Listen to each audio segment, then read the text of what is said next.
is my story, but it was designed and created by God. ఇది నా సాక్ష్యము. ఈ దేవుడు తయారు చేసినాడు, దేవుడు నిరీక్షణతో నాకు ఇచ్చినాడు. By his faithfulness he created my story. ఆయన నమ్మకత్వము ద్వారా నా యొక్క సాక్ష్యాన్ని కట్టి ఉన్నాడు. Actually, I don't believe that I stand here today and sharing this testimony in front of all of you. ఈ రోజు ఇక్కడ నిలబడి ఈ సాక్ష్యం పంచుకోవడం నాకు నమ్మశక్యం కావట్లేదు. Because I'll share in a part 1 because we have less time.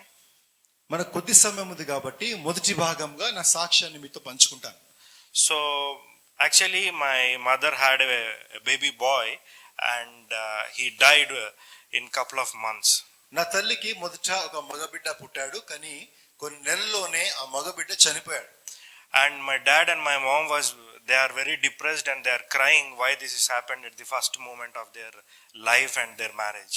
అప్పుడు నా తల్లి మరియు తండ్రి బాగా ఏడుస్తూ బాధపడతా ఉన్నారు. ఎందుకంటే వివాహం జరిగిన తర్వాత మొదటి ప్రసవంలోనే ఎందుకు ఇంత బాధ అని బాగా ఏడ్చారు వాళ్ళు. And they cried a lot and they went to God. వాళ్ళు ఎంతగానో ఏడ్చి మొరపెట్టి ప్రభు దగ్గరికి వెళ్ళారు. And they asked God and they had a deal with God. వాళ్ళు దేవునితో ప్రార్థించి దేవునితో ఒక ఒప్పందం కుదుర్చుకున్నారు.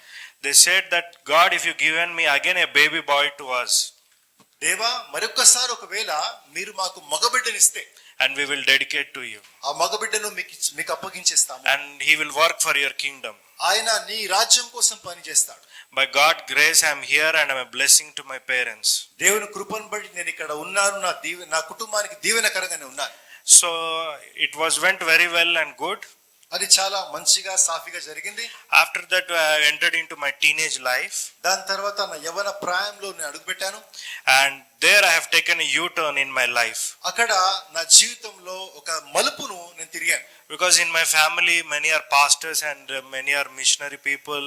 So I was grown up in a like a God's pastor's family. నా కుటుంబంలో ఎంతో మంది సేవకులు ఉన్నారు, కాపర్లు ఉన్నారు, మిషనరీస్ ఉన్నారు. కాబట్టి క్రైస్తవ్యంలో ఉన్న దైవ భక్తిలో నేను పెరిగాను. But the devil has targeted me and I have taken a U-turn in a bad wrong ways. కానీ సాతాను నన్ను గురి చేసి నన్ను వెనక్కి లాగేశాడు. So I didn't understand at that time why devil has targeted me. ఆ సమయం నాకు అర్థం కాలేదు, అపవాది ఎందుకు నన్ను గురిగా పెట్టుకున్నాడు. Because the teenage is the life where we can grow and where we can fall down. ఎందుకంటే యవన కాలము, యవన ప్రాయం ఎటువంటిదంటే మనం ఎదగలుగుతాము లేదా పడిపోగలుగుతాం కూడా.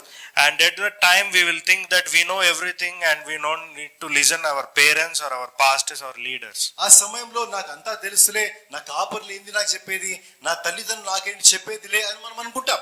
But after some time when we got fall down, కొంత సమయమైనక పడిపోయిన తర్వాత at that time we will know the value of parents and God and pastor and leaders. ఆ సమయంలో నాయకులు, తల్లిదండ్రులు, కాపురికి విలువ తెలిసొస్తుంది.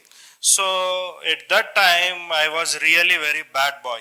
ఆ సమయంలో నేను చాలా చెడ్డ వ్యక్తిగా ఉన్నాను. I go to church but I don't worship God. నేను సంఘానికి వెళ్తాను కానీ దేవుని ఆరాధించే వ్యక్తి కాను. So I don't read Bible. Bible చదివేవాని కాదు. When I open Bible also I don't understand. Bible చదువుదామని తెలిసినప్పుడు నాకు అర్థమయ్యేది కూడా. But after the days pass on, కొన్ని రోజులు తర్వాత so I went into a lot of depression. చాలా నిస్పృహలో నేను వెళ్ళాను. Because I have detained of 6 months in my B.Tech college. ఎందుకంటే నా యొక్క ఇంజనీరింగ్ కాలేజ్ లో B.Tech లో 6 నెలలు నేను అక్కడ బయటికి త్రోసివేయబడ్డాను.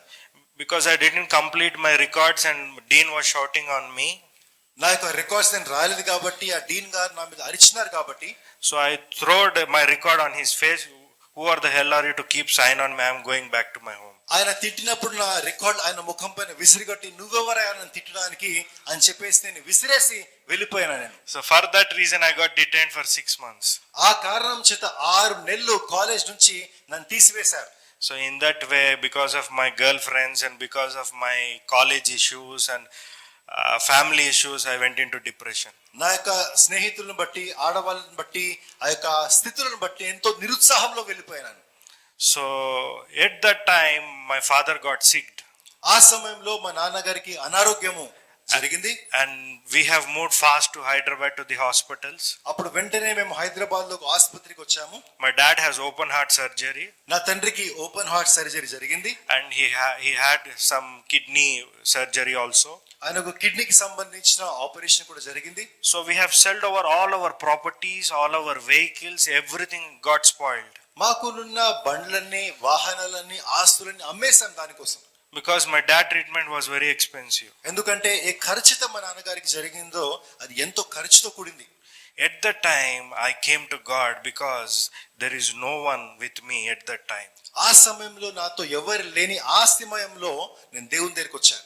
Because I don't know any church in Hyderabad at that time. ఆ సమయంలో హైదరాబాద్ లో ఏ సంఘం నాకు తెలీదు. I just Google it and I have seen that Calvary Temple is the church which is near to me. గూగుల్లో సెర్చ్ చేసి చూసినప్పుడు ఇక్కడ దగ్గరలో కల్వరి టెంపుల్ ఉందని నేను చూశాను. So I went there and I prayed to God. అక్కడికి వెళ్ళి నేను ప్రార్థించాను దేవునికి. And I asked God, నేను దేవుని అడిగాను, God, if you help my dad, దేవా నువ్వు నా తండ్రికి సహాయం చేస్తే I will stand for you. నేను నీకోసం నిలబడతా. At that point my life has started. ఆ సమయంలో అక్కడే నా జీవితం మళ్ళా ప్రారంభించబడింది. You don't know that I have grown up like a lavish, maintenance in my life and in my family. మీకు తెలియదండి, నేను ఎంతో ఖర్చుతో డబ్బును చాలా సులువుగా ఖర్చు పెడుతూ అలా అల్లారు ముద్దుగా నేను పెరిగాను.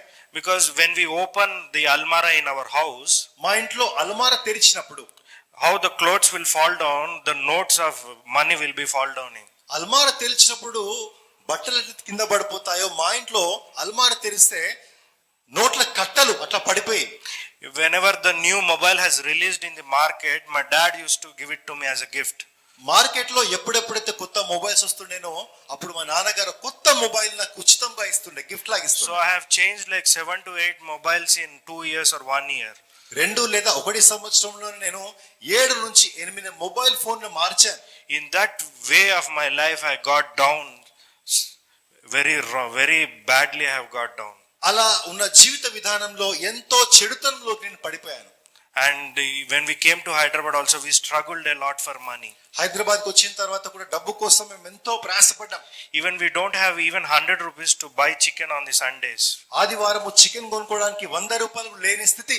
You see how my life in my village, in my home, and you see in my life in my Hyderabad. చూడండి, మా సొంత గ్రామంలో మా ఊరు నా జీవితం ఎలా ఉండే, హైదరాబాద్ లో నా జీవితం ఎలా మారిపోయింది. And then God was talking to me, this is not the correct way, Danny, you have to be with me. అప్పుడు దేవునితో మాట్లాడము ప్రారంభించినాడు. డానీ, నువ్వు వెళ్ళే సరైన మార్గము కాదు, నువ్వు నా దగ్గరికి రావాలి.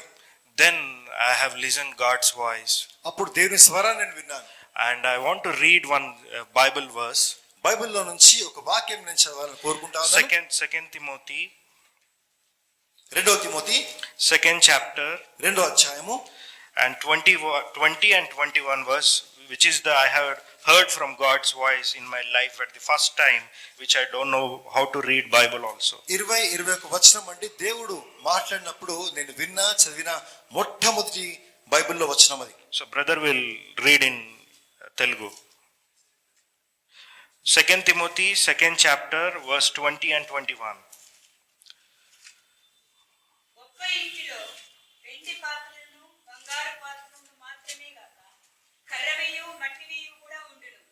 వాటిలో కొన్ని ఘనతకులు కొన్ని ఘనహీనతలు వినియోగింపబడును. ఎవడైనను వీటిలో చేరక తను తాను పవిత్రపరచుకుని ఎడల వాడు పరిశుద్ధపరచబడి యజమానుడు వాడుకొనుటకు అర్హమైన ప్రతి సత్కార్యములకు సిద్ధపరచబడి ఘనత నిమిత్తమైన పాత్ర అయి ఉండును. Thank you.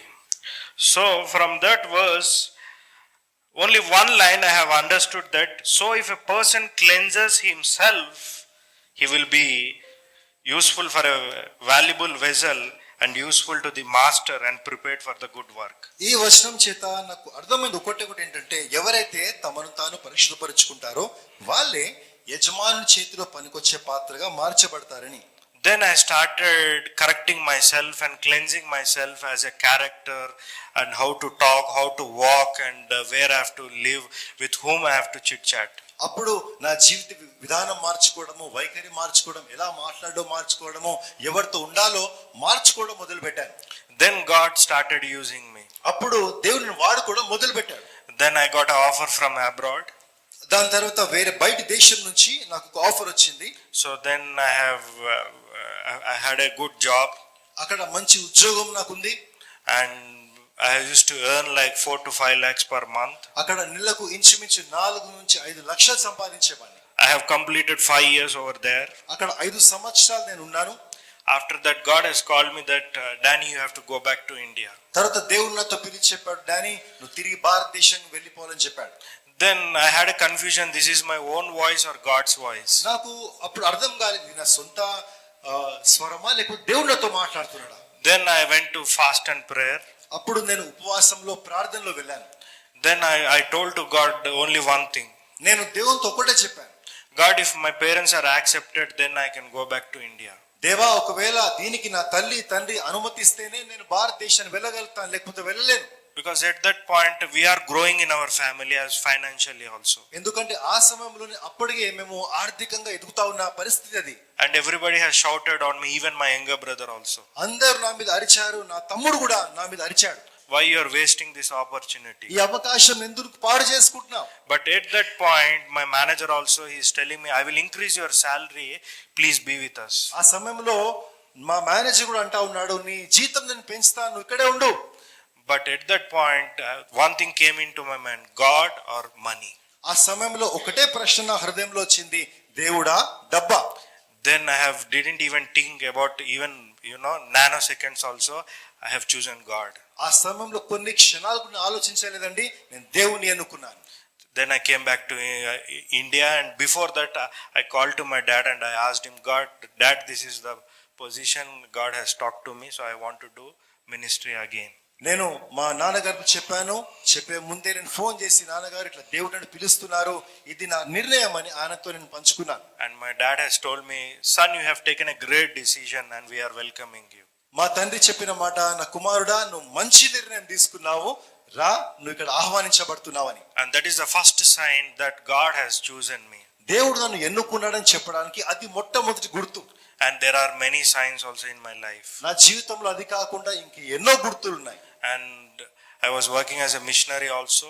నేను ఒక మిషనరీ కూడా పనిచేశాను. And I'm doing missions also in many parts of North India. North ఇండియాలో నేను చాలా ప్రదేశాల్లో మిషన్ పని కూడా చేస్తా ఉన్నాను. I do only 2 things. One is I raise disciples. నేను చేసేవి రెండండి. మొట్టమొదటిగా శిష్యులను లేవనెత్తుతాను. And the second one is the people who are walking in the way of hell, I will go and preach the gospel in that only way. My work is not in the church but out the church. రెండవదిగా ఎవరైతే నరక మార్గంలో పోతా ఉన్నారో, నాశనానికి వెళ్తున్నారో వాళ్ళకి వెళ్ళి స్వార్థ చెప్పాలి. ఈ రెండు విధాలుగా నేను పనిచేస్తాను. So I want to conclude with 3 points. 3 విషయాలు నేను చెప్తాను and I will end this testimony. 3 విషయాలు చెప్పి నా సాక్ష్యాన్ని నేను ముగిస్తాను. The first thing is, God has a plan. మొదటి విషయం ఏంటంటే దేవునికి ఒక ఉద్దేశం ఉంది, ప్రణాళిక ఉంది. And we know that God has a plan because every pastor says that God has a plan. మనకు కూడా తెలుసు దేవుడికి ఒక ప్రణాళిక ఉంది, ఉద్దేశం ఉందని. ఎందుకు? ప్రతి కాపరి చెప్తాడు దేవునికి ఒక ప్రణాళిక ఉందని. But we have purpose. కానీ మనకు ఉద్దేశం ఉంది. When he has plan, we have purpose. ఆయనకు ప్రణాళిక ఉంది, మనకు ఒక ఉద్దేశం ఉంది.